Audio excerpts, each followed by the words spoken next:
جیسا کہ آپ حضرات کے سامنے پروگرام پیش کیا گیا ہے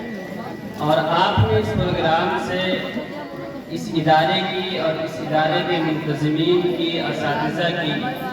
محنتوں کا اندازہ لگایا ہوگا کہ کس قدر طلباء کی تیاری کرنے میں،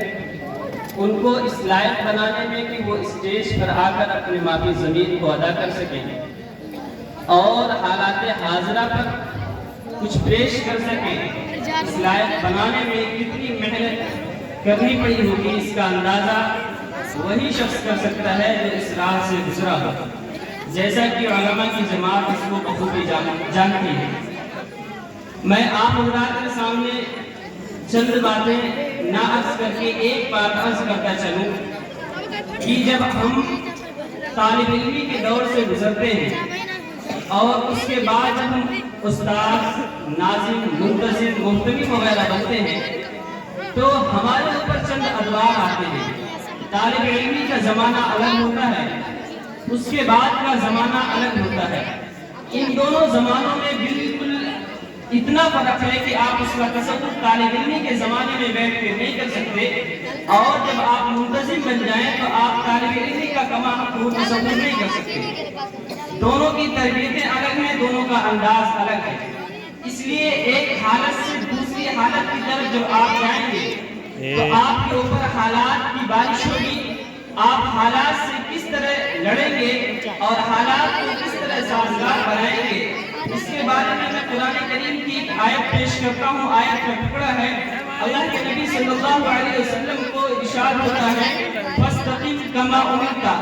حالات کیسے بھی آ جائیں استقامت کا راستہ اختیار کرتے رہیے جیسا کہ آپ کو حکم کیا گیا۔ لیلۃ القدر کے بارے میں امی عائشہ رضی اللہ عنہا نے پوچھا کہ اگر مجھے معلوم ہو جائے کہ آج لیلۃ القدر ہے تو میں اس رات میں اللہ تعالیٰ سے کیا دعا مانگوں؟ اللہ کے نبی صلی اللہ علیہ وسلم فرماتے ہیں کہ اگر آپ کو اندازہ ہو جائے کہ شب برات ہے تو آپ دعا مانگیے اللہم انک عفو تحب العفو فاعف عنی، کہ اللہ تو عافیت والا ہے، مجھے عافیت دے رہا ہے۔ یہ دو چیزیں میں نے آپ کے سامنے اس لیے رکھی، ایک کا تعلق استقامت سے ہے اور ایک کا تعلق عافیت سے ہے۔ استقامت کا مطلب یہ ہوتا ہے کہ حالات پہلے اچھے ہوں، انسان کام کر رہا ہو، حالات پھر خراب ہو جائیں پھر بھی انسان کام کر رہا ہو، حالات پھر سازگار ہو جائیں پھر بھی انسان وہی کام کر رہا ہو۔ عافیت کا مطلب یہ ہے کہ حالات سکون ہے،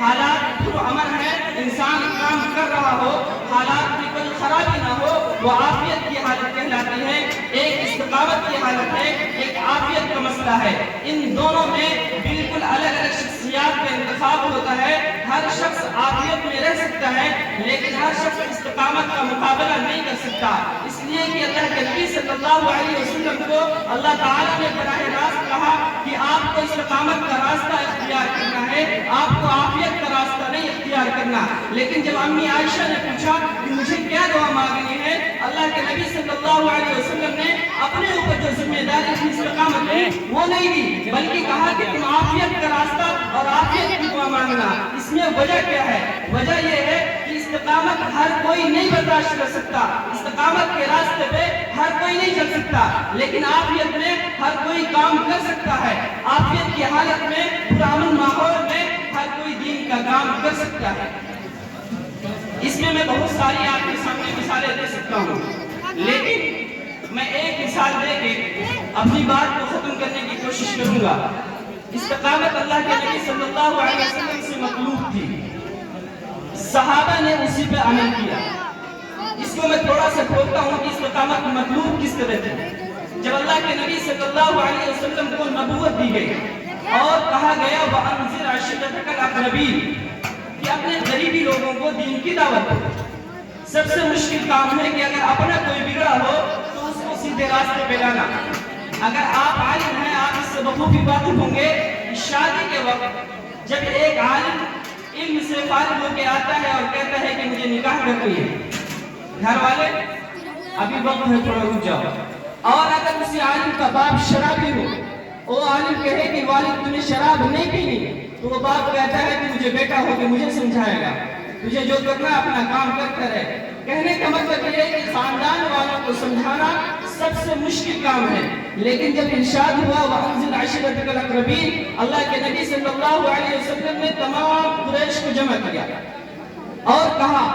لبثت فیکم عمرا، میں بات لمبی نہیں کر رہا، لبثت فیکم عمرا، اے مکہ والو مجھے یہ بتاؤ کہ میں تمہارے درمیان ایک عرصہ گزار چکا ہوں، هل وجدتمونی صادقا ام کاذبا، تم نے مجھے کیسا پایا، میرے بارے میں تمہارا کیا خیال ہے، تم تو اپنے ہو، تم تو مجھے جانتے ہو، لیکن پھر بھی بتاؤ کہ میرے بارے میں کیا خیال ہے۔ مکہ والوں نے کہا جربناک غیر مرہ، ہم نے تو تجھے بارہا آزمایا ہے، تیرے شبانہ روز کی محنتیں دیکھی ہیں، تیرا اٹھنا بیٹھنا دیکھا ہے، تیرا چلنا پھرنا دیکھا ہے، تیرا ہنسنا اور مسکرانا دیکھا ہے، ہم نے تجھے کبھی لڑتا ہوا نہیں پایا، ہم نے تجھے کسی سے جھگڑتا ہوا نہیں پایا، تو مظلوموں کی دعا ہے، تو جربنا کا غیر مرہ، ہم نے تجھے بارہا آزمایا ہے، ما وجدنا فیک الا صدقا، تو سراپا صداقت ہے، تیرے اندر کیا کمی ہوئی، تجھے اس سوال کی کیا ضرورت پڑی۔ مختصراً اللہ کے نبی صلی اللہ علیہ وسلم نے کہا قولوا لا الہ الا اللہ تفلحوا، فوراً ابو لہب کھڑا ہوا، کہنے لگا تبا لک لہذا جمعتنا،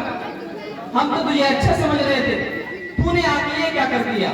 ہمارے معبودان کی توہین کی، تو اسی لیے ہم نے جمع کیا تھا، آیا اس بیلہ سے تباہ و برباد ہو جائے۔ اس کے بعد سے حالات بگڑتے گئے، اللہ کے نبی صلی اللہ علیہ وسلم پر پھر آیت نازل ہوئی فاستقم کما امرت، اللہ کے نبی صلی اللہ علیہ وسلم ایک حدیث میں کہتے ہیں کہ سورہ ہود نے مجھے بوڑھا کر دیا، شیبتنی ہود، صحابہ نے پوچھا وہ کون سی آیت ہے جس نے آپ کو بوڑھا کر دیا، اس جوانی کی عمر میں آپ بڑھاپے کی بات کیسے کر رہے ہیں؟ اللہ کے نبی صلی اللہ علیہ وسلم نے فرمایا کہ حکم ہوا ہے فاستقم کما امرت، یہ مذاق کی بات نہیں، استقامت اختیار کرنا اس وقت جب اپنے مخالف ہوں، اس وقت جب آپ کو شیخ ابی طالب میں بند کر دیا جائے، اس وقت جب آپ کو مکے سے مدینے کے لیے ہجرت کرنے پہ مجبور کر دیا جائے، اس وقت جب آپ طائف جائیں اور آپ کو پتھروں سے لہو لہان کر دیا جائے، اس وقت بھی کہا فاستقم کما امرت، ہٹنا نہیں ہے۔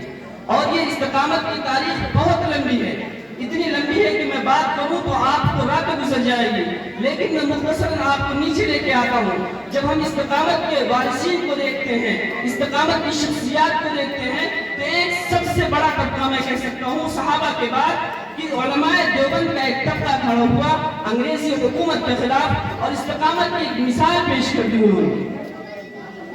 شاملی کے میدان میں جنگ ہارنے کے بعد دارالعلوم دیوبند کی بنیاد رکھی، وہ بھی استقامت کی ایک مثال تھی کہ جنگ ہارنے کے بعد بھی دین کے مشن کو ختم نہیں ہونے دیا، دعوت و تبلیغ کے مشن کو ختم نہیں ہونے دیا، بلکہ دارالعلوم دیوبند کی بنیاد رکھ کے یہ بتایا کہ استقامت کی وراثت جو نبی سے چلی ہے، استقامت کی وراثت جو صحابہ سے چلی ہے، وہ آج ہمارے اندر موجود ہے۔ اور پھر دارالعلوم میں ایک قضیہ ایسا پیش آیا، قاری طیب صاحب رحمۃ اللہ علیہ جو تقریباً 50 سال اہتمام چلانے کے بعد ان کو بھی وہاں سے نکلنا پڑا، لیکن استقامت کی اس پہاڑ نے اپنے آپ کو نہیں چھوڑا، استقامت کی سنت کو زندہ رکھا اور پھر دارالعلوم دیوبند کی بنیاد رکھی۔ القصہ مختصر، جب ہم نظر دوڑاتے ہیں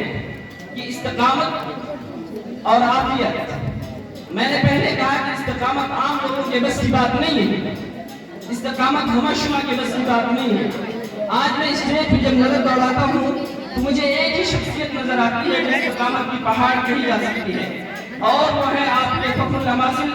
حضرت ناظم صاحب، حضرت مولانا فاروق صاحب قاسمی دامت برکاتہم، کہ ان کے اوپر بھی اس طرح کے حالات آئے۔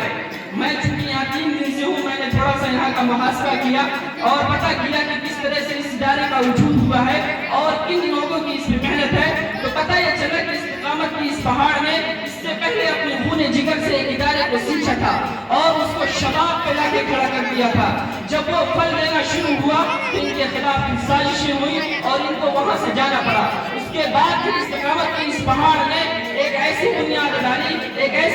ڈالی کہ آج آپ کے سامنے اس ادارے کا بچہ کھڑا ہو کے قرآن و حدیث کی ہر بات کو آپ کے سامنے پیش کرنے کے قابل بنا ہوا ہے۔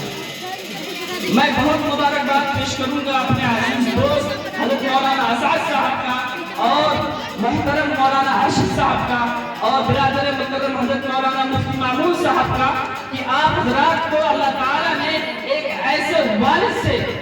ایک ایسے والد سے سرفراز فرمایا ہے کہ جس کی تاریخ استقامت کی ہے، اور امید یہی ہے کہ آپ حضرات بھی اپنے والد محترم کی سنت پر چلتے ہوئے استقامت کی اس تاریخ کو باقی رکھیں گے۔ عافیت کی دعا ضرور کرنی ہے، لیکن استقامت کا راستہ نہیں چھوڑنا ہے۔ تمام طلبہ کو بہت بہت مبارکباد جنہوں نے اس پروگرام میں حصہ لیا، اور ان تمام اساتذہ کو بہت بہت مبارکباد جن کی ان بچوں کے پیچھے محنتیں ہیں۔ اللہ تعالیٰ اس ادارے کو دن دگنی اور رات چوگنی ترقی کرنے کی توفیق عطا فرمائے۔